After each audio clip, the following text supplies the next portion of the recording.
Hello everyone, my name's Ulyster and welcome to the third, and hopefully final, version of my automatic smelting device machine thing. This time around, I'm not going to narrate it as I go, but I will put an item list up on the screen so you know exactly what you're going to need to finish this build. And if you've already seen me build this from the version 2 video, I'll go ahead and put a timestamp in the description so you know exactly which part you need to skip to in order to make the necessary changes to your build. And if you use lava buckets as a fuel source, there's a special change to the machine that only you should do towards the end of the video. But with that said, let's get into it.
And here we are with the finished version 3. Now there are only 2 differences between version 2 and version 3. The first one is that I've moved the reset trigger from the last hopper up here, coming out the side. I've moved it from here around to the back of the first hopper in the system. The reason for this change is because now, instead of relying on this last furnace here to burn an item and then pass it through the hopper system, any furnace along this chain can now trigger this circuit and reset the minecarts. Meaning, essentially, you get twice as many resets, which is excellent news, especially if you use bamboo as a fuel source. This means that you will no longer have that really awkward situation where you have the minecart and the hopper full of bamboo, but you're not passing it through to the furnaces quick enough to keep your burn going. So that's that problem completely solved there. The second change I've made is I've increased the number of hoppers leading down from the storage chests up here. This again was mainly done with the bamboo fuel users in mind, but this works quite well with any kind of fuel source, and that is the main component of version 3 done. However, I did mention there's going to be a special change for people who use lava buckets. First of all, the reason why lava buckets break this machine instantly is mainly because lava buckets just don't stack. And what ends up happening is, if you only put even this few lava buckets in, because a minecart can only hold 5 items, on the very first pass the minecart gets filled up, and then because you still have an item in this hopper, this circuit never resets, so the minecart just stays here. Forever. Permanently. No fuel gets sent into any furnace at all, so nothing can get smelted, and no signal can get sent through the reset system down there. So that's why lava tends to just break this system as a whole. To fix that problem, there are 2 ways you can go about it. The first way, if you do not mind the minecart constantly moving back and forth endlessly until you run out of lava buckets to put into the system, all you have to do is just remove this single piece of redstone like that.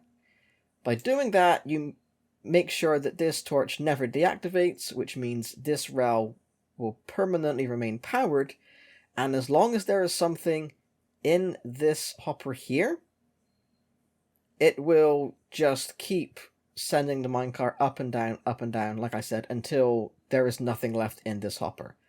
That's one way you can do it.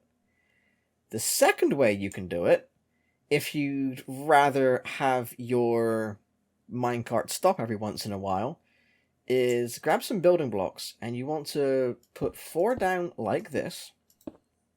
Then you want to grab a repeater, put 1 there, 1 there, facing in opposite directions, 2 pieces of redstone dust like that, and then you want to change this piece of redstone here for a comparator. Now what this circuit does is almost immediately, as soon as the signal gets sent around to send this minecart down this end, the signal gets sent down here. In fact, it's probably better if you give this maximum delay of however long that'll be. Almost immediately, as soon as this minecart gets sent down to this end, this mini circuit here cancels this part of the circuit, which sends the minecart back down to here. And that will remain on permanently until you get a reset signal from here. Which means that, like I said, the minecart will stop up this end over here until a reset happens, in which case it then gets re-triggered and back down to pick up some more lava buckets. Then it goes back and forth in that manner. So the choice is entirely yours. You can either remove that single piece of redstone or make this mini circuit. Either way, you get the same basic principle. It comes down, get sent back immediately.